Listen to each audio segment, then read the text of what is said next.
ఇక్కడ విషయం ఏంటంటే జెడ్పీటీసీగా పోటీ చేశారు అనుకోండి, అవకాశం కలిసి వస్తే జెడ్పీ చైర్మన్ కావచ్చు కదా. జెడ్పీ చైర్మన్ అంటే జిల్లా మొత్తానికి ఆయన జెడ్పీ జిల్లా పరిషత్ చైర్మన్ అవుతాడు. సో కాబట్టి జిల్లా అంతా తన ఆధీనంలో ఉండడానికి అవకాశం ఉంటుంది. వన్స్ జెడ్పీ చైర్మన్ అయిన తర్వాత భవిష్యత్తులో ఎమ్మెల్యేగా పోటీ చేయడానికి ఒక దారి ఏర్పడుతుంది. ఇది 5 ఏళ్ల పీరియడ్. సో కాబట్టి రాజకీయ నాయకులు ఆల్రెడీ ఇప్పుడు చాలామంది ఎమ్మెల్యేలుగా, ఎంపీలుగా, మంత్రులుగా ఉన్న వాళ్ళు వాళ్ళ కుటుంబ సభ్యులను రంగంలోకి దింపుతున్నారు. ఇది మంచి అవకాశం అని. ఇది ఎవరికి దక్కాలా? బలహీన వర్గాలకి, సామాన్య ప్రజలకి ఇది దక్కాల. ఈ అవకాశం రావాలి.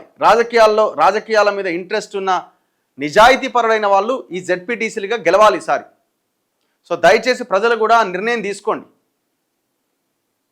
తండ్రి ఎమ్మెల్యే, తండ్రి ఎమ్మెల్సీ, తండ్రి ముఖ్యమంత్రి దగ్గర పనిచేస్తాడు, ఇక కొడుకు కోటేయాలి, ఇట్లా వాళ్ళ ప్రయత్నం వాళ్ళు చేస్తున్నారు. మన ప్రయత్నం ఎట్లుండాలి?